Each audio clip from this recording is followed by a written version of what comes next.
This week's episode is brought to you in partnership with Zero Procure. The guys at Zero Procure have walked a mile in the shoes of many of our listeners from the world of hospitality. In fact, they have over 70 years of collective experience of working in the hospitality industry, and that'll probably be me getting into trouble for making them feel old. I really recommend speaking to them to ensure you're working with the right suppliers at the right price. There's zero cost involved. Just click on their link in the show notes or visit their site at zeroprocure.com/podcast. Welcome to Hospitality Meets with me, Phil Street, where each week we take a light-hearted look into the stories and individuals that make up the wonderful world of hospitality. Today's guest is Andrew Stembridge, Executive Director of iconic luxury hotels and all-round hotel titan. Coming up on today's show, Andrew loves talking about cushions. Cushions, and more cushions. Phil tries to mix up the ambience. Why are we playing that piano music again? Let me stick on some House of Pain. And Andrew hints that this particular job might have been a little tough. I reckon in 2.5 years I had 15 years of hotel experience. All that and so much more as Andrew talks us through his story and journey to date. I don't really know where to begin when talking about Andrew's journey. No doubt he has built one hell of a career so far, but more than that, here's a guy who has built that using passion and common sense with a little pinch of mentorship along the way. He also lays some wonderful vulnerability on the table which brings a very human story to life. And whether you're just starting out in your career or already in a strategic leadership position, I think there's something for everyone in our chat. Don't forget to give us a like and a subscribe wherever you consume your podcast. Enjoy. And a huge Hospitality Meets welcome to Andrew Stembridge. Hi Phil, nice to meet you. Yeah, I'm great, thank you. Really good, thank you. Good. Yeah, well, I mean, before we get started, I'll probably take a picture of this to put on the website or on my social feeds and all of that sort of thing. But we're in a beautiful room right now. Where are we sat? Tell everyone where we are. So we're in the top floor of the Mayfair Townhouse. The Mayfair Townhouse is our latest member of the iconic family, and we're on Half Moon Street, which is in Mayfair, and this is one of there's actually 15 townhouses which put together to form the hotel, 7 of which are listed. Yeah. And I said, but we're on the top floor, so in one of the penthouse suites, and overlooking sort of what it's almost a it's almost a sort of Mary Poppins view of London. It's you're overlooking the rooftops, which I always find is sort of really quite interesting. And actually down below, if you just stand on the balcony there, you look down to Shepherd's Market. And I think in a way it fascinates me because Mayfair, I'm not a Londoner, so I'm still learning about London. Yeah. And you've got Mayfair, the sort of, I guess, the glamorous side of Mayfair. And then you've got sort of pockets of little gems like Shepherd's Market, where there's some fantastic pubs and restaurants and it's almost like a village feel. Yeah, absolutely. Yeah. And it's completely almost unknown. And I love sort of sending. Obviously there's the big guns restaurant wise, which you can send people to, or you can actually send people just round the corner to somewhere they'll have never heard of, but probably have potentially a more memorable meal there. So I love it, and I think in a way, it's a property we're very, very proud of. Again, like all our properties, it's a very eclectic mix of properties. But I think it's our sort of mascot is this fox, which is this. And say we've got our sort of country fox and our city fox. So it's right. And it's sort of from its ties in the sort of this idea of the dandy, which obviously ties in with Oscar Wilde, who Half Moon Street's claim to fame was it's where Oscar Wilde wrote The Importance of Being Earnest, and so a lot of characters were based around. So it was quite it's quite a historic street, as I say, and known for lots of sort of comings and goings in the day, which were for very inappropriate at the time.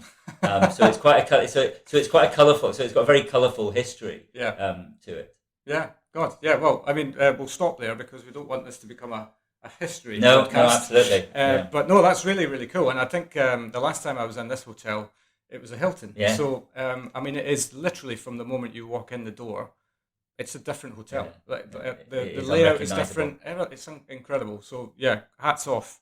And we'll probably come on to that a bit more later as well, because that obviously forms part of your journey overhaul. There's obviously what you had to go through in the pandemic. I'm sure we'll come on to that as well. But for the uninitiated out there, just tell people who you are and what it is that you do. I'm Andrew Stembridge, and my current role is executive director of Iconic Luxury Hotels, and I suppose that Iconic really was born out of a situation where I was the incumbent MD of Chewton Glen when it was bought by the Livingston brothers back in 2006. So they bought the property at the time. At the time, their world was not one of hotels; it was very much a property, and they bought Chewton Glen because it was a property they loved. And then sort of fast forward to 2012, when it was actually the Von Essen empire was collapsing fast, and at the time Ian Livingston, who tends to sort of focus more on the hotels, he phoned me up and said, "Look, are there any of these hotels which are going into administration that we should buy? What do you think?" So we looked at a few, and there were a couple we homed in on, and one of those was Clifton. So anyway, right. Next thing I know, I literally got thrown the keys of Clifton and said, "Oh, could you run that too?" And I say at the time, the L&R, which is Ian and Richard's company, didn't really have a hotel portfolio. So anyway, then started running Clifton as well. And at the time we sort of said, look, it's kind of I've got Chewton Glen on one side of the business card, I've got Clifton on the other side. It's fine, but it's a little bit clunky. And at the time it was like, no, it's fine, it works. And then it wasn't really until then the same thing happened with the Ligon Arms in 2017. And then you can't have a three-sided business card. So at the time, and well, maybe you could have pioneered something there. But we were a little bit. I suppose I have got a bit of maverick in me. And at the time, when we'd sort of planted this idea of forming this company, which would be the two joined together, I'd actually taken the sort of liberty of buying the domain names for a company which we sort of created, which was Iconic Luxury Hotels. But we hadn't done anything more than buy the domain names, right? But just to secure them. So we'd just been sitting on them, paying them. It doesn't cost much to own the domain names. So we'd had those for 5 years. So when we then ended up with Ligon Arms as well, we said, look, now's the time. We have to do something. So actually, at that point, I said, look, is now the time to create something? And the answer was yes. And I said, well, actually, here's sort of one I made earlier. Look, we've got Iconic Luxury Hotels. So and that's how it started. So right. So we founded Iconic Luxury Hotels, or I founded Iconic Luxury Hotels in 2017. We then literally at the same time took on our first management contract, which was 11 Cadogan Gardens. So that's the one. Right. Yeah. That's the one property we don't own. So we ran that on behalf of the Cadogan estate and really enjoyed that relationship. And then obviously fast forward to 2020 when we opened where we're sitting now, the Mayfair Townhouse. So it's in a way it feels like a sort of long and potentially slow journey. But then when you sort of fast track from sort of, I guess, one property, Chewton Glen with probably a couple of hundred staff to now we are turning over £10 million. Now we're this year we're a £75 million turnover business, right. with 900 people. So we're still going. Yeah. And we so it's quite it's been an exciting journey and hard work but very rewarding. Yeah, no doubt. And well, I mean, we'll probably expand on that towards the back end of the conversation, but I'm conscious of the fact that we've cut out an awful lot of your story here. Yeah. So take us all the way back to the beginning of your hospitality career. And that age-old question, which I love to ask as a starter for 10, how did you get into hospitality in the first place?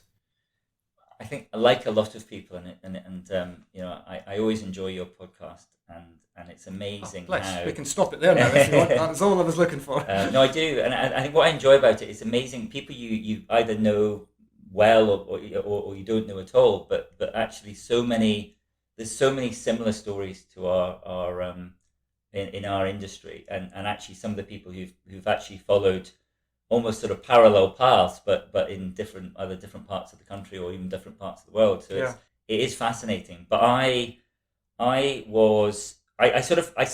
part of me fell into it, but part of me was always destined to go into it. So okay.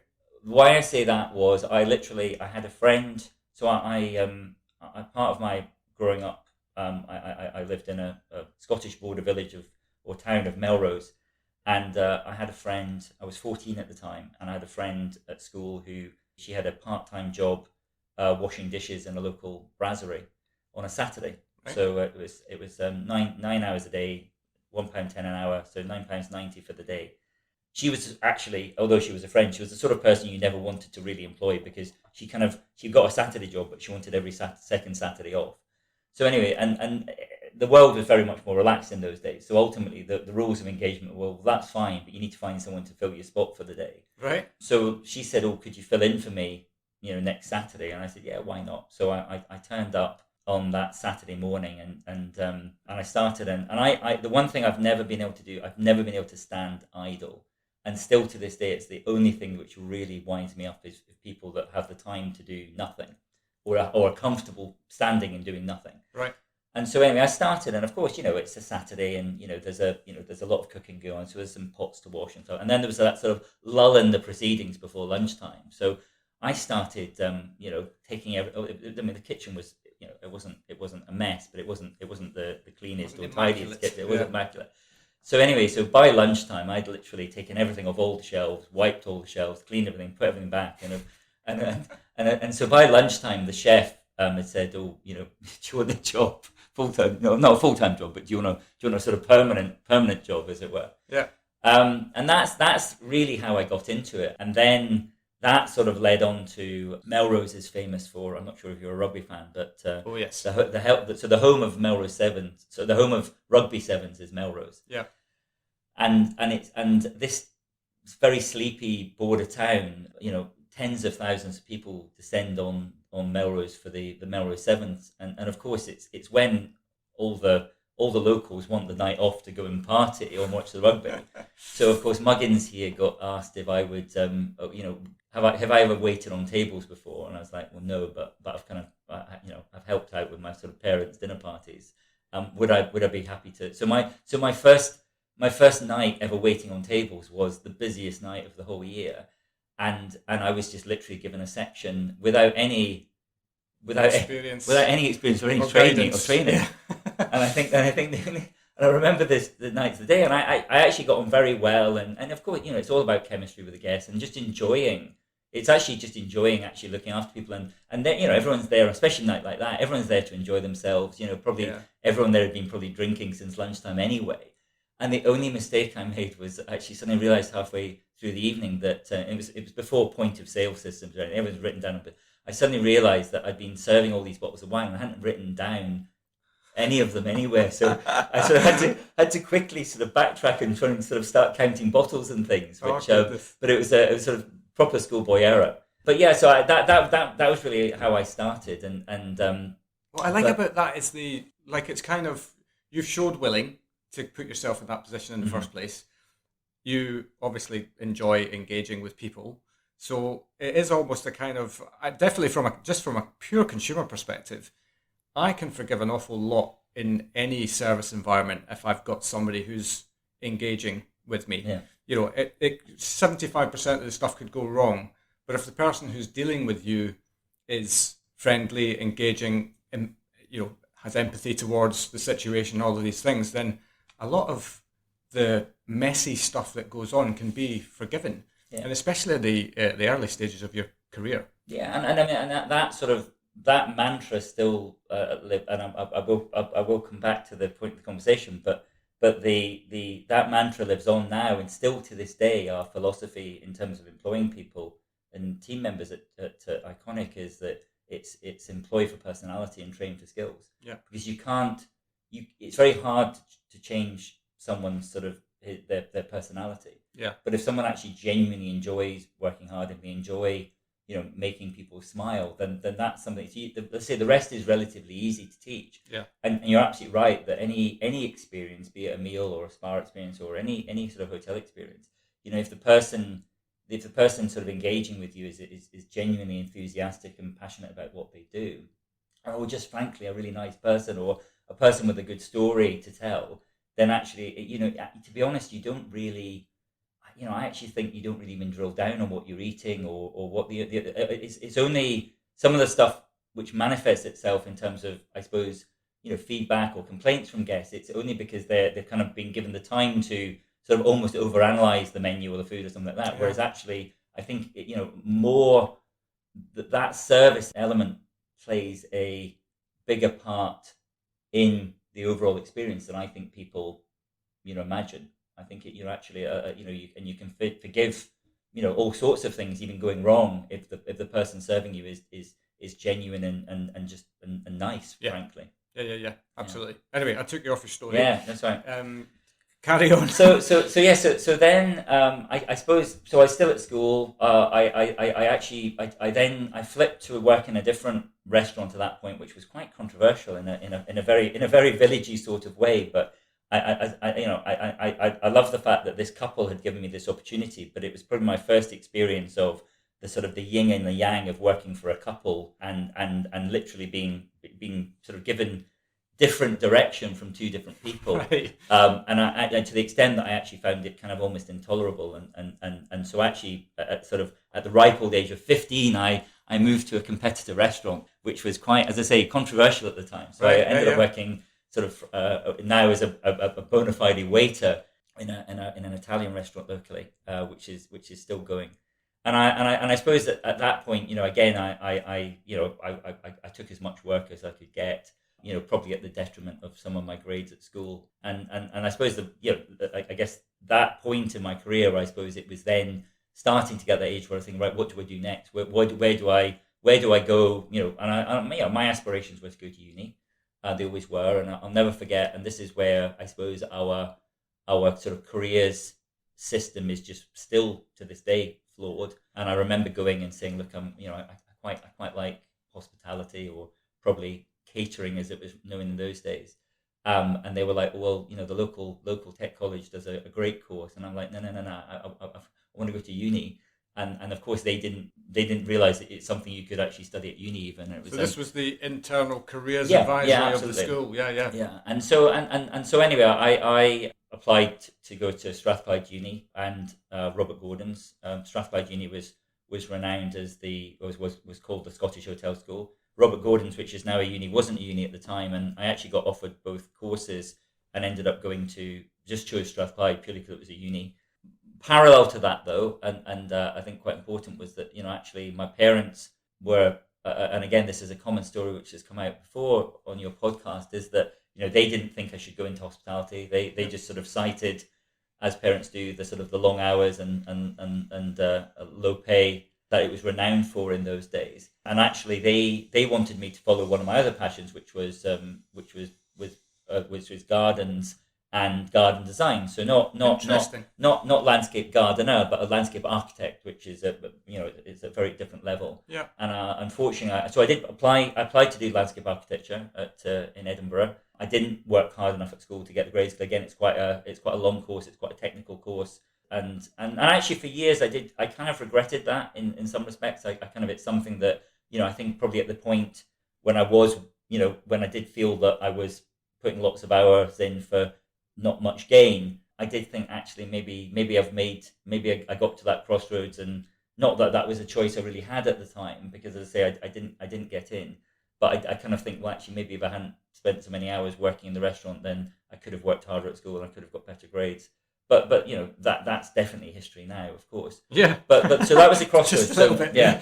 So then I went to uni, and I suppose I really found, having had a sort of probably quite a long period of my teenage years where I didn't quite know who I was or what I was good at. Probably actually bizarrely didn't have the most self-confidence, which I always sort of find people don't generally believe when I say it now. But I really found something that I was good at. Really good at, and really enjoyed it, and I found a great bunch of guys who I'm still really good friends with 30 odd years on. In fact, we're meeting up to watch the rugby in Edinburgh in a few weeks' time. As I say, after all these years, all of us doing completely different courses, bar one who's still in the industry but works in New York, and it was probably, my uni years were probably the best years of my life. And I think even through uni I carried on working. So I've never, so since that age of 14, I've never ever not had a job since I was 14. Right. And I think that's one of the good things about our industry is you'll always have a job. You can, unless you don't want one, there's always a job there for you. And so when I was at uni, we used to do functions at the hotel school, and I ended up very quickly being given the sort of supervisory role.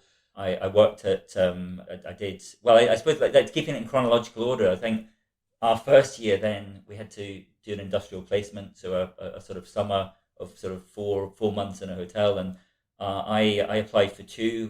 One was at a place, it's not a hotel anymore, a place called Arisaig House, which is up on the west coast of Scotland, which was Aurelian Chateau property at the time. Right, and, nice. And they offered me a job as commis chef, interesting one here, and then I also applied to Gleneagles, and they offered me a job as commis waiter in the Glen restaurant, which doesn't exist now. It's now where they serve their afternoon tea. But back in the day, it was their top restaurant. Again, I had that awful dilemma of which I got offered both, and I had to let the guy who owned sort of owner-manager of Arisaig House know that I wasn't going to take his job because I thought I'll go to Gleneagles is much better known. It has to be the one internationally. And it wasn't even the sort of chef waiter thing. But I still wonder today, had I again I love this sort of sliding doors sort of approach to life where it's kind of actually had I gone down. Because as I say, I still love cooking, but but actually, had I gone down that chef route, what would I be doing now? I don't know. Yeah. But I chose not to do that. I remember the guy being absolutely furious. He actually said to me, he said, nobody's ever turned me down for a job before. Oh well, so there you are, very pioneer controversial. Again. So yeah. So anyway, so I ended up at Gleneagles and working in the Glen restaurant, and during things like the Scottish Open where you serve people like Nick Faldo, and I think that was my sort of, I suppose, first real taste of the really good bits of our industry where you get to do amazing things. So of course, you're at Gleneagles, you get tickets for the Open, so you're there, you're 18 years old, you're getting to watch this. Not that I'm a big golf fan at all, but you get to watch the Scottish Open. You're serving people like Nick Faldo, and you're working in their sort of top restaurant. And so pinch yourself. And I think I learned every and we could end up talking for hours, but every got a meeting stage to go to, so you can't do that. every stage of my kind of career I've learned a lot from, but often from adversity. So at the time, my boss at the time, who was I was a commie, he was my chef de rang, and the two of us worked on a station together, and he used to disappear. He was I can say this because he ended up marrying the person that he was flirting with, but he used to disappear, and he was quite fond of this girl who worked in the champagne bar. So he'd literally in the middle of service he'd just disappear, right, and leave me to run the station on my own. So and this was basically the Glen restaurant was. Because it was so far from the kitchen, it was literally 100 meters or so from and down a corridor, up a corridor, under a and so we had to. I learned to flambe. I learned to carve ducks at the table. We had to even the smoked salmon was carved at the table. It wasn't pre-sliced. Right. We had a cheese trolley, a bread trolley, a dessert trolley, as I say, a flambe trolley. And so the idea was that obviously I was there. I was the gopher. I was there to run stuff back and forth. I wasn't there to be the guy actually filleting the fish at the table. Right. But I ended up doing that because he was nowhere to be seen. God, what was that like? The first moment where you have to fillet a fish. I just took it in my stride. To be honest with you, Right. I just didn't. That's a tricky thing to do. But my sort of philosophy has always been how hard can it be. And I still struggle with people that kind of almost say, well, I'll do it, but you need to train me how to do it. And it's amazing how you kind of, don't get me wrong, you have to, and that, I mean, probably in a way that's what I don't want to be a hypocrite, because I think, one of the problems with our industry is maybe we don't do enough training generally. But actually just that learning on the job being kind of, and I think if you've got a lot of common sense and you're someone who's sort of very aware. So it's not, ultimately, I've watched other people do it. So it wasn't, and obviously this was before YouTube and things like that. So it wasn't, but you kind of, you very quickly learnt how to do it by either watching people or just working it out. But again, this is where your sort of personality possibly carries you through, because you can kind of get away with murder. And so that was, and then actually as it happened, again, this guy Gary, who I'm still good friends with today, he ended up then. So I obviously finished my placement, went back to uni, and he actually went to then be the restaurant manager at One Devonshire Gardens, which in its day was like the the place to be in Glasgow. It was brand new. It was the first of its kind. It was groundbreaking as a property. And so I actually then ended up working for him sort of part time. So I sort of carried on. But I always had this philosophy of being just saying yes, almost yes to everything. I'd try anything, and even down to the fact that I had another friend who ended up working on the Royal Scotsman train, and again he had the sort of the rules of engagement there were for the season you didn't get any time off, but he had to go to his sister's wedding. So I did a couple of weeks on the Royal Scotsman train because he needed somebody to fill in for him, and I just kind of said, well, why not? So actually, I think I took a couple of weeks off uni to do that, but it was an amazing experience. Yeah. And again, doing something completely. So I think I just tried anything that came my way. I said yes to, and then afterwards I thought, well, I'll work out. There was never. I never took time to think about things, and I probably still don't. I probably do think a little bit more now than I did then. But it's actually one of the things that you can see that in a lot of the journeys of people are, if they either say yes when they're given an opportunity,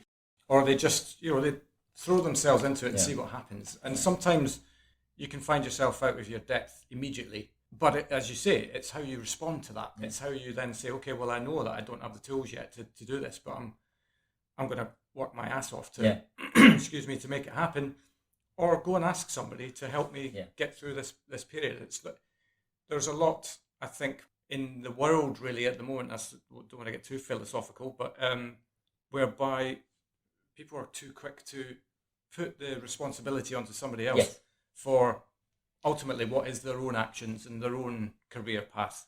Yeah, and I still, actually, for me, the responsibility on even our team members where we are today, ultimately they have to have that desire to learn and grow and find things out. Yes, we have a duty to give them the skills and the tools to do the job well. But actually, that process can be sped up immeasurably if they actually want if they want to grow themselves. And I think those people that have succeeded most are the ones who've actually not waited for they don't wait till they've past one thing, they're already on to the next thing before they go. So then after that, I went back to uni, obviously finished my degree, and was very happy with that, did very well. And then I did, and this is where I don't intend to be a hypocrite, but I was very lucky. I walked straight out of uni into a management job at One Devonshire Gardens. Obviously they knew me, they'd offered me this job, and I say I'm quite scathing of UK students versus international, particularly European. So European students, they do the degree and then they kind of feel that they've not quite got to start at the bottom, but they feel that they've got a qualification now, but now they need to learn the trade. Right. Whereas I think in the UK, a lot of our hotel management students, they feel that they're now qualified to do anything, and it's beneath them to actually go and actually start at the bottom. But the trouble is, and don't get me wrong, I understand, you've got a degree, but the reality is that a lot of the learning is on the job, especially the dealing with the guests and dealing, more importantly, with the team members. And I think that's where that learning of how to deal with your team members and grow team members, etc. That's something which you can't. It's very, very hard to be taught, and you have to learn on the job. Time. Yeah. So, but I walked straight out into a management job, and so I was a front of house manager at One Devonshire Gardens. And again, it was a great great experience, albeit amazing hotel. It was bizarrely, it was very at the time very, very underfunded. It was very theatrical. Ken McCulloch I learned a huge amount from, but we're definitely underfunded. So behind the scenes, it was very much tied together with string, literally. And I remember again, just in terms of I suppose playing that political game, where I remember Ken was very inspirational, and as I say, he was a real groundbreaking, and he always had this thing where he always used to arrive sort of same time in the morning, and he would always order the same breakfast kind of or tea tray order in the morning, right? And we literally, I remember at the time we didn't have nothing. I think we had one teapot lid which didn't have a crack in it, and literally. So I remember. So what I used to do. First thing in the morning, I'd come in, I'd set a tray for him, and I'd hide it so that nobody else could find it. And so that when he ordered his tea, he got his tea tray within about 30 seconds of ordering it, and it was perfect. And in a way, it was kind of, there's something immoral about that. but actually, in a way, but for me, it's just common sense. And I still to this day don't understand why people don't, ultimately, if you can't get it right for the sort of important people, then who can you get it right for? And I think it's, albeit, ultimately it was a symptom of the fact that, I say, I had pretty serious funding issues in the day. But the reality was it was more symbolic of actually the fact that you had to get it right for certain people. Yeah. So that served me well. And so then when Ken then conceived Malmaison Hotels, he said, look, we're doing this new brand. Do you want to get involved? And I said, yeah, absolutely. So I got literally catapulted into a job which I was very, very, very ill-equipped to do, which was to basically head up the food and beverage for the first Malmaison in Edinburgh. Right. And I remember... What age were you here? I would have been, I suppose, 20... I must have been sort of a graduate, so probably 20, 24, something like that, 23, 24, something. Yeah. But it was a new brand, and again, I suppose my experience was limited. I didn't really understand many of the mechanics. I mean, I knew about service, but the actual sort of the background mechanics of food and beverage, I knew very little about.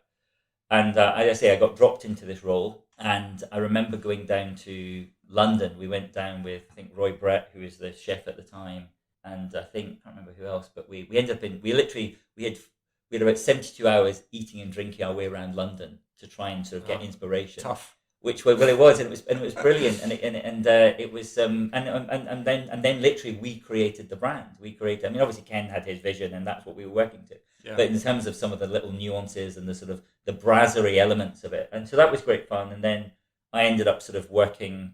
Then we opened Glasgow, so we ended up sort of splitting my time between the two Malmaisons as we first opened them, and that was a great, again, a great sort of learning curve and great fun to be.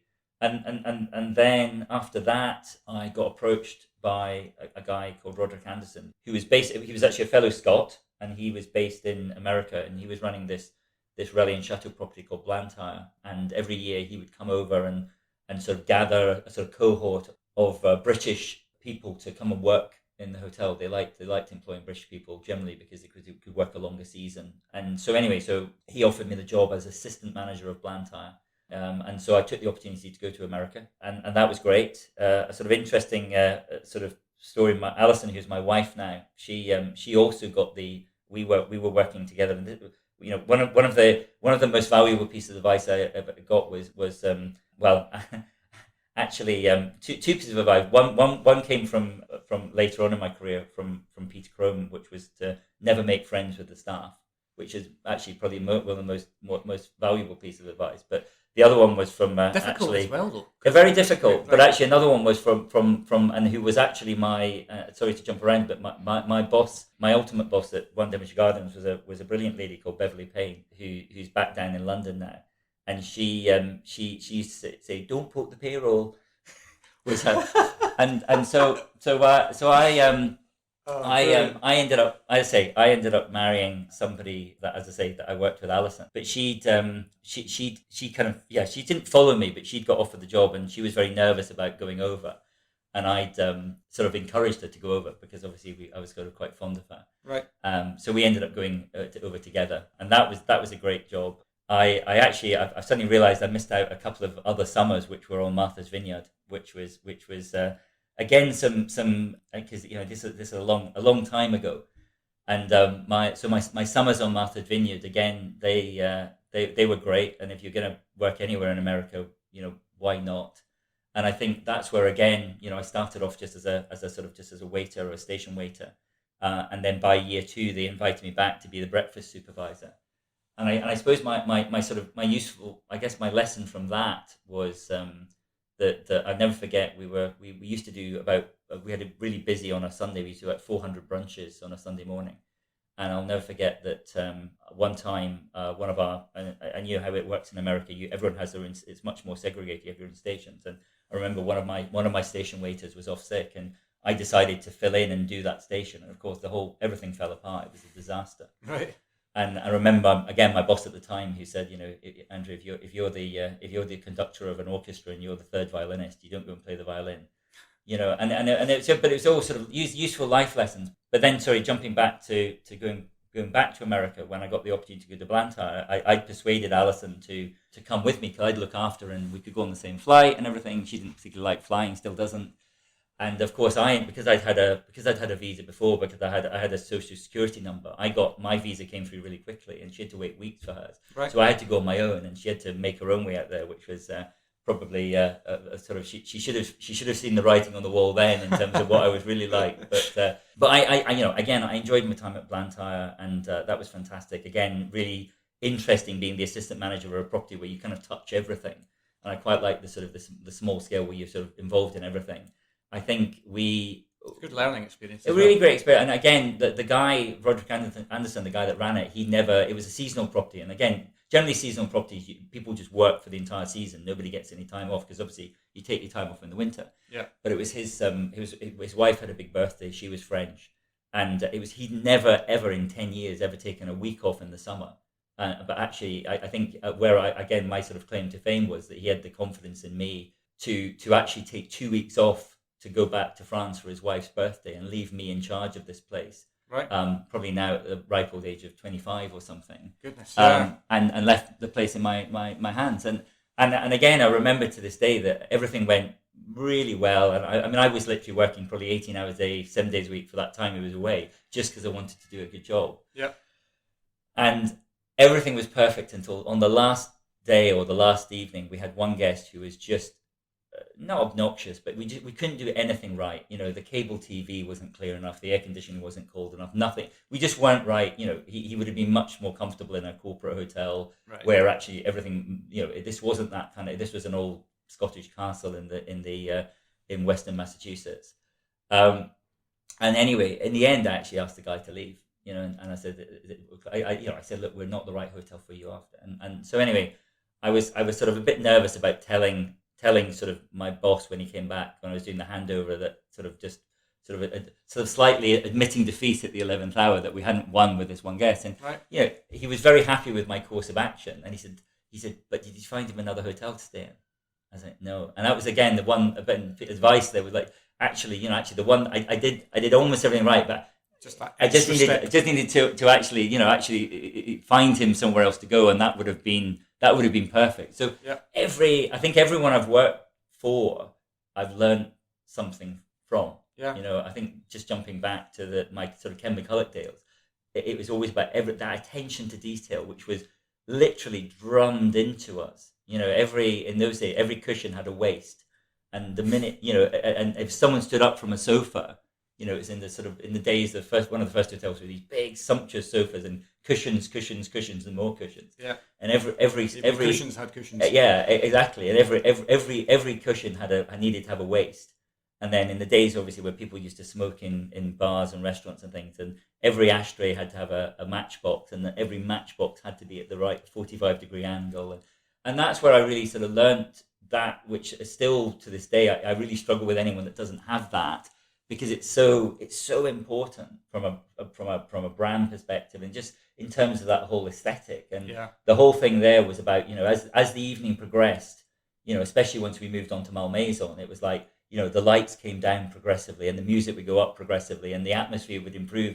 And again, those so many restaurants you go to now, they're great, but they're just missing that. And it's just that someone sort of almost there from a theatrical perspective, and that was obviously Ken's big thing. That I learned from him. I was talking to my wife just about this point just the other day. We used to have a thing on P&O. It was an ambience matrix, we used to call it, which is basically all of the bars and restaurants had a predetermined ambience, basically, and that meant that we all knew what level the music was supposed to be at. We all knew what music was supposed to be playing. We all knew the lighting and all of that. And if you didn't know, you had something to refer to.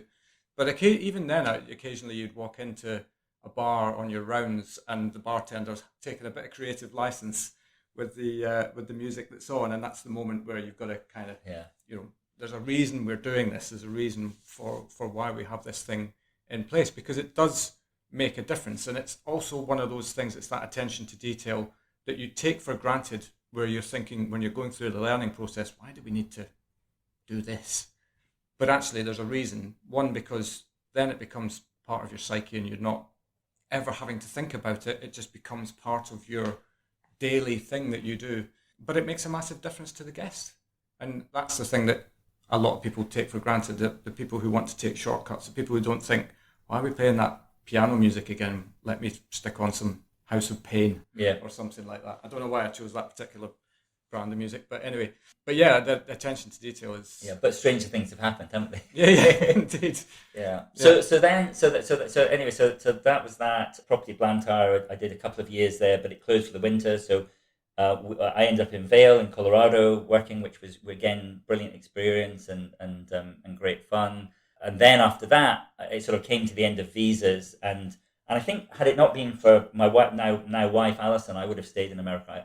I loved working there, and I was sort of all set to sort of build a career there. And I think at the time, we both had, both were very family minded and had sort of, I think both sets of grandparents were sort of nearing the end of their lives, and we thought that actually, now's probably the time to get back, and so we came back, and I applied for 2 jobs, I didn't even apply for 2 jobs actually. I wrote to 2 people, and directed by Roderick said, look, these are 2 people I know. One was David Levin, who owned the Capital at the time, and the other one was Martin Scan, who owned Chewton Glen. And I wrote to both. I remember I had lunch with back in the days when you used to write. Yeah. Was it handwritten? Yeah, it probably was actually, to be honest with you. And I had lunch with David Levin at the Capitol, and I remember chasing fennel round the plate with a fish knife. I wondered it was some sort of ingenuity test, and really how I ended up at Chewton Glen was that I was Martin Scan got Peter Crome, who was the MD at the time, to meet me. We had lunch for 2 at the Norton House, which is right next to Edinburgh Airport. Peter commuted down from Scotland for his entire time at Chewton Glen, and I remember it was in the run up to Christmas. It was just before Christmas, and so we literally had a table for 2 with Christmas crackers on it, and that was my interview. Right. But I was very impressed with what he basically, before we'd even finished lunch, he booked me a flight to go down and stay, and it was a really busy time, but they'd given me their last room. And that was kind of how serious, in a way, they sort of, I suppose, wanted me, but how serious they were about doing things properly. And I was blown away by the fact that they kind of, I suppose I was used to having to make my own way to places. Yeah. And I say literally, before we'd even finished the conversation, I was booked to go down there and obviously meet the owners, the Scans. Yeah. So I went there. In this was 1997 now. So. I landed there in January 1997. I planned to stay there for a couple of years. That seemed about the right sort of, that point in my career where I was going to do 2 years. It seemed to be the right period of time. I ended up staying for 4.5 years, and the only reason I left actually was I'd set myself a personal goal, or personal professional goal, which was I wanted to be a general manager at the age of 30 of a 5-star hotel. Right. And the only reason I left was because Peter obviously wasn't going anywhere. Obviously, Peter was the MD, and Chewton Glen was a sort of institution, and therefore that was never going to happen. And therefore, I decided that it was time to move on, to tick this box that I had. Right. It's interesting that you have, like, even then you've got the courage of your conviction to say, it's not going to happen here, rather than staying and bearing, taking all of the fruits of the experience that you'd get by staying there. Still one of the greatest properties that the UK has. There was a part of you that still had the courage at that age to say, no, this is a goal that I've set myself. I'm not going to do it here, so I'm going to crack on somewhere else. Yeah, I suppose it was being sort of true. I think you have to be true to yourself, and I suppose that was me being true to myself. So anyway, I wasn't applying for a job, but I'd happened to sort of read in a magazine, maybe The Caterer or something, that there was this new hotel opening in Edinburgh called the Scotsman, and I didn't know whether they were. I mean, I assumed they were looking for a general manager, but I didn't know, and I wrote to the whoever I think it was. There was 3 directors involved. One was Jonathan Wicks, Charles Vere-Nickel, and a guy called Nicholas Crawley, and they were the sort of 3 the brains behind the property. Yeah. I can't remember which one I wrote to, but I wrote to one of them and said, look, I'm kind of looking to, I'm looking for a GM's job. And anyway, next thing I knew, I was there. I was the opening GM of the property. Right. why you'd ever get someone who'd never been a GM before. Why you'd give them a opening GM's role, I'll never know, because it's actually that step up to GM is bigger than anyone imagines. Yeah, especially and then opening as well. And that began probably the most sort of useful but horrible part of my career that I'll never. I'm sort of indebted. Indebted to in many respects. I mean, basically, and again, I'm sort of slightly conscious of time, but this sort of 2.5 year journey where, when we opened, we were, we had this great idea of trying to do things differently. We wanted to be, we opened in Edinburgh and we paid higher than anyone else in the city. Right. And very quickly we made ourselves very, very unpopular because obviously, people, we were trying to, we wanted to have the best breakfast. We wanted to have all the things which were kind of wrong about hotels. So the philosophy was fine. I think it was just a bit of naivety from all of our perspectives in terms of how we delivered it. Yeah. But so we opened late because the project was running late. I think it was overspent by £1 million, which was a lot of money in those days. We opened into foot and mouth. So obviously that. And then we had 9/11. I mean, a number of, I guess, things that probably some which I will talk about and some which I probably shouldn't talk about. Yeah. Just in terms of personalities, but I had, as far as the team is concerned, I had a couple of, one of the people that worked for me had actually wanted the job, had applied for the job that I got and didn't get it. Right. So that was awkward, to say the least. And one of her colleagues obviously was her friend, and that. And so I kind of felt like I was sort of trying to be ousted from the day one. Plus, combined with the fact that frankly it was my first, so I was I was pretty very green, and actually so actually some of that some of it was personal, but some of it was actually, well, this guy doesn't know everything. Yeah. And then coupled with the fact that I say it was a building site when we moved in. So we again, I've got sort of countless stories. I'll never forget. One of the building never really worked from the get go. It was always a really, really challenging building, and there was so many problems with it, and literally, it just about finished me off. It really did. Right. And we had, I don't know if you know that part of Edinburgh well, but it's right on North Bridge, and probably once a week someone would jump off the bridge, and it was, if they were, I guess if they did achieved what they wanted to achieve, they'd hit the pavement, and if they didn't, they'd land on one of our bins, so they'd end up with we had just up the back, up the Flesh Market Close is probably one of the most druggy sort of parts of Edinburgh. So we had that to deal with, and all the sort of consequences of that. As I say, I had challenges I had a proper dysfunctional management team. It's the only time in my career I've had a proper dysfunctional management team. Right. Welcome to GM-ship, I had three directors at the time, all who had a checkbook. So although we were hemorrhaging money, there was still sort of money going out the door, and we had the bank breathing down our necks. And as I say, coupled with the fact that the market had the market had just gone flat in Edinburgh because of 9/11 and foot and mouth and I could go on, to be honest with you, and it really was it was a horrible part of my carear. But I think it. So there's a but here. Well, there is a but, and I suppose one and I think one of the most horrible moments actually was just from a guest perspective was, I'll never forget, we managed to secure a big booking from Peugeot, who'd taken over the whole hotel for the festival. And their MD or the CEO, who was he was an extreme sport sort of fanatic. So basically, the Scotsman's it's only 68 rooms, but it's on 11 floors. It's a very, very narrow building. And anyway, this guy arrived for their exclusive use booking for the festival, and we're paying a premium rate for that. And anyway, he was staying in the penthouse, and that's where all their drinks receptions were. The penthouse was on the 11th floor. Right. And anyway, he arrived, and the lift wasn't working. So and I forgot to say, he'd smashed his leg in a skiing accident. So he had a broken leg or broken foot or broken something. Right. So he had to go up 11 floors on crutches because the lift wasn't working. Oof, jeez. So that was fine.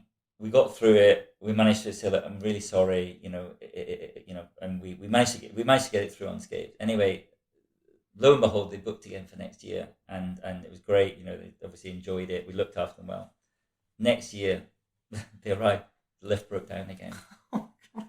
I mean, you can't write it, can you? And it's just, but that was typical, and everything had been, you know, as I say, and so much of the project had been VE'd out, you know, value engineered out, and it was just like there was so many corners were cut on that building. Right. It was a horror, it was a proper horror story.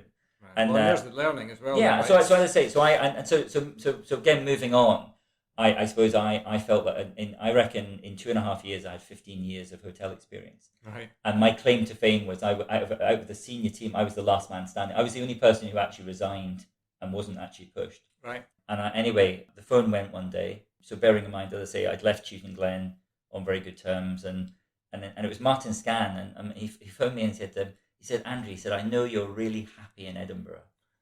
He said, I don't know if you heard, but Peter Crome's leaving, and he said, we want you to do the job. So it wasn't even an interview. It was like it was just an offer there and then. Yeah.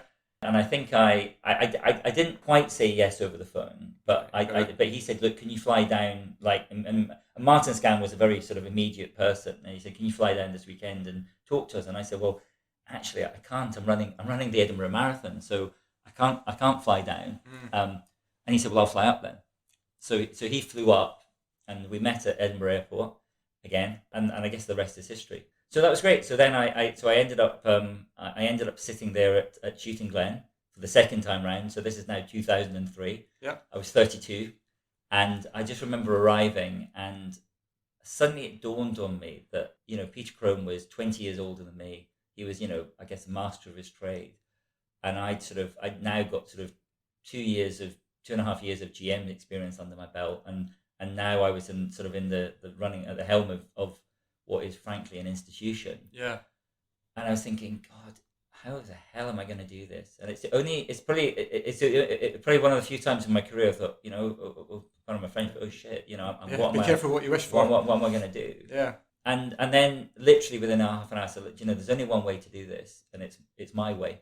And actually, interestingly, sort of fast forward to, we had I can't remember, it was our 40th anniversary party or 50th anniversary party. I think it was our 40th.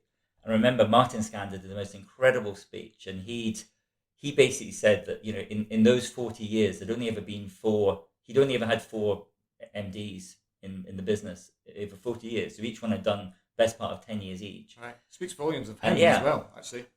But actually, and each one was completely different, but each one was appropriate for the decade in which they managed. Right. So obviously, before me was Peter Crome, before him was Robin Hudson.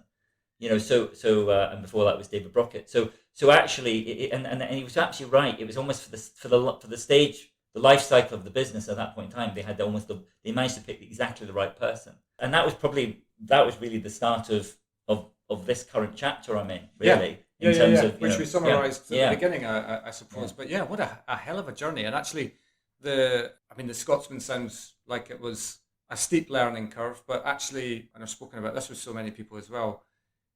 Again, it's your reaction to being put in that situation, right? Yes, you're out of your depth. Yes, you're firefighting left, right, and centre. But now, what did that bring you? You know, I mean, you kind of run towards adversity. Not, you don't welcome it, but, you know, when it's there, it's not a case of trying to run in the opposite direction. It's a case of trying to ensure that we've got the tools to fix this. Yeah, and I think it builds. What it does, it builds your resilience, and that's something that, and genuinely to this day, after my Scotsman experience, nothing would faze me. Yeah. I mean, literally, the hotel can be on fire, and it has been at times. But it doesn't, and it just means you can keep your head, and actually you've got enough. Either you've got that strength of character now, which allows you to say, right, don't panic. Yeah. You know, or actually, it's like, I've dealt with something like this before. I can see through that. Yeah, absolutely. So then, I'm conscious of time, but a few things I want to cover before I let you go. The pandemic obviously happened. Now, there's something that you can never plan for or anything like that, but obviously all of your experience beforehand, I guess, would have helped you in this moment of, you know, nobody can tell you how to handle this. But you guys absolutely did not sit on your hands in that period. Talk to me about some of the things that you got up to in that time in terms of moving the business forward, because it does seem like you absolutely did that in that time. Yeah, I mean, I suppose, you know, I guess we did lots of different things. I mean, you know, for a start, we opened this place, which, you know, right in the middle of it, and that was a brave conversation with owners saying, look, I really think we should open, because that, obviously at the time it was, look, should we just do what a lot of some of our competitors did, which was just to not bother. Yeah. And they literally pushed it back by 6 months, 9 months, 12 months, 18 months even, some of them. I saw the telly program, by the way. Oh, good. Don't give up the day job. That's what it says, isn't it? Definitely not an actor at heart. So we opened this place, and I think that was brave, to be honest with you, and I don't regret it. Actually, what it did do was it gave us the opportunity to kind of almost learn on the job, as it were, when we were quiet, and it also meant that we started off with literally a skeleton team. Yeah. And actually it allowed us to sort of almost probably operate, and it was still a model that we keep today, that actually we just had to operate with the actual minimum people, and some of that legacy still lives on, so it makes us very efficient. But so that was probably the biggest thing. I think just in terms of the existing businesses, we came out of the blocks really quickly and confidently. And I think one thing that this is, bizarrely, it came up when I was being quizzed by our sort of third cohort of managers doing the leadership program yesterday. They get to do, on their final module, we do strategic leadership, and they do or strategic management, and they get to do a Q&A with me. And one of the questions was about sort of making quick decisions and sort of confident decisions. And I think one thing, I remember sort of, again, slightly maverick fashion, saying to the team, look, and imagine this is during the first closure, when it was all very, very new to us then. Yeah. And I said, look, on the, I think it was 4th of July or 12th of July, I can't remember. We are going to reopen, and we're going to have the whole team back. We're going to reopen, and we're going to be full because there's all this pent up demand. And whereas a lot of our competitors were going, well, let's see what happens. Let's wait to see what Boris says. So they weren't taking bookings, or they were limiting bookings because they were worried about, obviously turning whether they could sell a room the next, because everyone was sort of interpreting the information in a very different way. Yeah. And it wasn't foolhardy, but it was it was marginally maverick in terms of, I said, look, we're going to open, we're going to be full from day one, we're going to have the full team back, and we're just going to hit the ground running, because we have to, because we've had 3 months when we've been completely closed and we've been earning no money, and despite furlough and things, you're still burning cash. Empty buildings are expensive to run still. Yeah. And we did that, and we really, in 2020 we gazumped the comp set in terms of everyone, all the countryside had a good time, but we were ahead of them, I think, virtually everyone, just because of and I think that's one of the nice things about being a small, very agile organisation is, and without having to sort of, I don't have to refer up on those things. And we had debates with ownership about, actually they bet me a pint that they were asking us to model, break even point, and we're like, no, why are we modelling break even point? We're going to be full. Right. And so actually, thankfully we never had to use those break-even, but they're a pretty good thing to have in our back pocket, just in case. How what was the lowest occupancy which was worth being open for. Yeah. And I think the other thing, obviously, with the team, so I think the other areas we did well, and we really engaged with the team, and that whole trying to keep everyone engaged. All these people that were furloughed at home, who were desperate to, they were all saying, look, can we not come in and do anything? And we're like, no, you can't be furloughed, and it just doesn't work like that. Yeah. And that was really hard. And you've got these people, and I think you really sort of actually got into a different level in terms of how well you got to know people, because at the end of the day, we're quite a big business now. You don't get to know everybody as well as you maybe should do.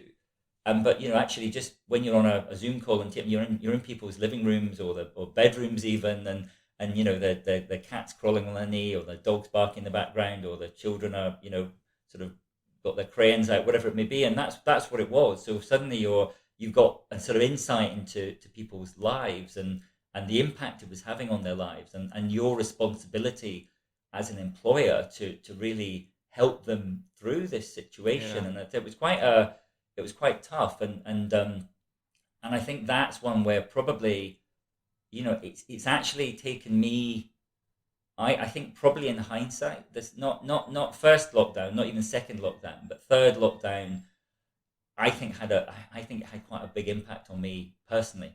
Right. And that sort of really having to dig deep when you've got 900 people who report to you, or you not report to you, but you're responsible for, and you've got this this big business on your shoulders, and you're actually thinking, do you know, I'm really not struggling because it's not something I believe in. You know, my whole world is you can think yourself out of even the deepest, darkest hole, or I can run my way out of it, or I can do something to get out of that. And I've always been, I suppose, lucky because I've always been able to like literally turn a dial, which is saying, like, okay, you know, actually, let's go half full on this one, not half empty, or completely empty. But probably in hindsight, it was completely empty. Right. And you've got this situation where, you know, I say, you know, everyone's, you know, you've got two kids at home who are, you know, they're, you know, missing their relationships with school and you know, a wife who's at home. And albeit there were some great moments in there, you know, you've got but I think they all happened that first summer. You know, I was cutting. I was cutting my son's hair. He was cutting my hair. We were, you know, the kids were. The kids were cutting. The kids were cooking meals for us every night. You know, they took over the kitchen from us. It was brilliant. There were so many. You know, the garden never looked so good, etc., etc. Yeah. But come that last lockdown where it was like we really had enough now. Yeah. And it just felt like the government were making just a complete mess of the whole thing and just feeling like this is stupid. So. And I think I found, in hindsight, I found it really, really hard. Not that I don't think I've ever actually had this conversation with anybody and or admitted to it. But I think, and it's taken a while to build up my confidence again and probably get my mojo back. Right. You know, and it was everything from down to, you know, we were working from home. You know, I grew a beard. You know, we were working in jeans and actually, as much as that was quite new and novel and fun, but it was actually probably killing in many respects because you can't, you know, we're people. You know, that social interaction with people. And I think that's something which is completely under, you know, if you look at, you know, Maslow's hierarchy of needs, you know, it's sort of that social interaction somewhere down the bottom. That's bollocks. Yeah. You know, it's at the top. It's at the top, and it's more important that relationship that people have with their colleagues and the fun. And I think that's something that we need to promote more, especially in a world where I think youngsters, you know, unfortunately, youngsters, they date online, they meet people online, they game online, they shop online. Everything happens online, and I think actually to have, we have the opportunity to entice people into our industry, saying it's fun, and you know it's hard work, but it's fun, and you meet great people. You know, whether it's your future wife like I did, or whether it's just a great bunch of people, and that sort of interaction that you can have with people is just incredible, and the learnings and the experiences, or the travel, or whatever it may be, and so I think that's something we need to promote more. But that's something that, you know, I think really came to light during the pandemic in terms of what people missed, and that whole. And as I say, you've got, you know, you've people who live in a bedsit who are, you know, they're not, if they don't go to work, then they're not going out all day. You know, they don't have a nice big kitchen to go and meet their family in at lunchtime or at the end of the day, or a garden or anything. Yeah. You know, and I think there's definitely still more learnings in that.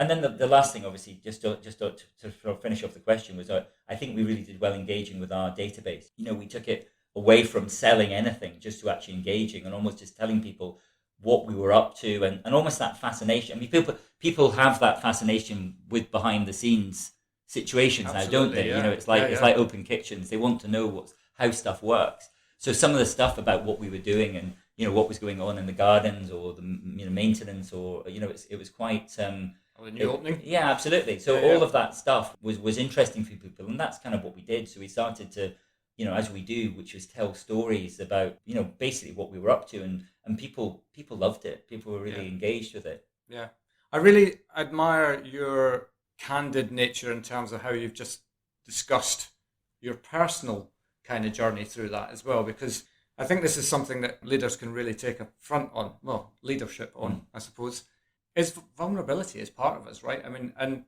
you can't be the strength for everyone else all the time. That does take its toll, and sometimes we don't let ourselves experience, you know, the emotion that we're really feeling at the time, you know, because of the fear of how does that portray to the team or whatever. But, you know, fundamentally, you know, leadership starts with yourself, doesn't it? Ultimately, in listening to yourself, listening to your body, listening to your brain, and helping, as you say, thinking your way out of it, even if that is just a case of, right, well, I need to spend more time at the gym, I need to read more, or whatever it is. But I really thank you for kind of being open in that way, especially if you say you've never really discussed that with anybody, Yeah. and now you're putting it into a public domain. So Yeah, but I think it's, I mean, and for me, it's something that's really, I think it's great that sort of mental health is now a topic which is discussed regularly. Yeah. I mean, in our business, we have mental health first aiders now. We have people that are trained to look out for and 10 help. years and, ago, would never have been and that we, thought, would it? we subscribe. One of the things that we provide, which a lot of our other colleagues do in the industry, is the employee assistance program from Hospitality Action, which is just the most, if I can do an advert for that, it's the most valuable thing on the planet. It costs, a few pounds a year for every employee, and yet they get this fantastic helpline. They've got access to grants and things if they really hit rock bottom. But actually the advice line, the helpline, the counselling is something which a lot of our team use it. And whether it's people that have got maybe a habit that they don't want, or whether it's people just they're literally have hit rock bottom, and it's a really useful thing that is out there that we provide. But I think at the same time, I think we've also got a duty, and especially people in my position, to actually say to people, this is how I get through the stress, this is how I get through each day, this is how I deal because from our side, you're dealing it from above, because you've got obviously pressure from owners and stakeholders, and who've sunk a lot of money into these properties and clearly want, regardless of circumstance, want a return on their investment, quite rightly. But at the same time, I say you've got these bunch of individuals which rely on you to put food on the table. But I think for me, it's really important that we can help teach these people what they can do, and actually some of those things which help you get out of a dark hole, or just help you keep on top of things on a daily basis. Mm-hmm. And as I say, I could wax lyrical more about my running and those types of things which again just allow you to sort of sort yourself out. And I certainly, unfortunately had a knee op in December, so I'm not running as well as I once did, but right. But that as a for me is my therapy, and it's very much how I get through every day. I have my best. I have arguments when I'm running with myself. I come up if I've got to do something like this, then I'll got to enjoys doing something like this. But if I'm doing something like this, you kind of you start to play it through and think, right, okay, what am I gonna actually some of the songs we discussed are 30, 35 years ago. Yeah. I need to sort of jog my memory of what happened then, because some of it's in the distant past. So, but it's definitely something I probably preach about a lot, and will continue to do so. I completely agree with you. I think that I spoke about this with Harry Murray recently when he turned the tables on me. He brought up the subject of exercise, and I as I said, I know the person I am when I don't exercise versus the person I am when I do, and it's a better human being for sure. Just in clarity of thought, in terms of energy, there's no real downside. But when I go home, and Alison, my wife, says, "Go for a run." Yeah, it's time. I know it's time. Yeah, absolutely. We're massively overrunning here, but I have one question for you before I let you go. It's a question I'd love to ask everybody. You've actually been really great with stories all the way through, but I really want to turn it back into the fun element. Give us a funny story from your career so far, something that maybe it wasn't funny at the time or whatever, but anything that springs to mind on that front. I mean, there's so many funny stories probably, but it's probably I think I think again, like people in the past, there's probably a lot of stories we can't tell because they're probably too personal, or the people involved who knew who we were talking about. But I think one, probably I've spent most of my career at Chewton Glen, and therefore I'll pick a Chewton Glen story. But I remember we had a wedding one summer, and it was sort of, obviously this August we had a heat wave, didn't we? But that August it was typical. It was literally it was torrential rain and blowing a hoolie. Right. Anyway, we had this exclusive use wedding, very, very, very well-to-do wedding, and I think they spent as much on flowers as they had on the whole thing, and so they had acres and acres of white roses getting battered by the rain outside, and all these archways which were never going to get used because of the weather. Anyway, I think we decided to light the fires in the hotel because it was so miserable, middle of August. And anyway, I think because obviously it was the first time they'd been lit for a few months, and I'm sure they had been swept. But anyway, long story short, we ended up with a chimney fire. And anyway, and of course we had to sound the fire alarm and evacuate everybody. So we evacuated everybody, and bearing in mind at this point the bride was halfway through getting dressed, so I think she was probably in a dressing gown with rollers in her hair or something like that. And anyway, and everyone assembled in the assembly point, which is the main car park. And just as the groom was arriving by making his entrance by helicopter, so of course the groom thought that everyone had come out to greet him, and was sort of full of this, sort of full of importance, as it were, until he suddenly realised that his bride to be that he wasn't supposed to see was also standing there in a dressing gown, looking like a drowned rat, and feeling very, very, very miserable about it. So anyway, so that and as it happened, I think they all had a lovely time, but that took a bit of recovering from, and albeit it wasn't our fault. It was one of those things where it was just literally it was a nightmare. So I suppose that you have to laugh. It probably wasn't funny at the time, or funny for the people involved, but you have to you have to laugh. But no, I think I think humour is a really good thing, and I think that's the one thing that again, one of the questions I got asked yesterday was sort of how you sort of get through these difficult days. And certainly in the days when I was operational, it was very much humour was always a good thing to go to in terms of sort of lifting people's spirits. And because ultimately at the end of the day, there's no point stressing about stuff that you can't do anything about. And actually, if you can, if you can lead everyone into battle with smiling and confident that actually, that nobody's going to die, then actually it's a really good thing to do, because chances are nobody will. Indeed. So it's a great leveler, isn't it? Comedy for me is the greatest tonic for life. Because scientifically it releases the right chemicals into your system and can help you get past some the dark times. Yeah, absolutely, for sure. Excellent. Well, thank you very much. You've been very generous with your time today. Really grateful to hear your story. I'm sure we've left a lot out there for further discussion at some point as well. But no, thank you so much for sharing your story. No, you're most welcome. I've enjoyed it, Phil. Fantastic. Good man. See you soon.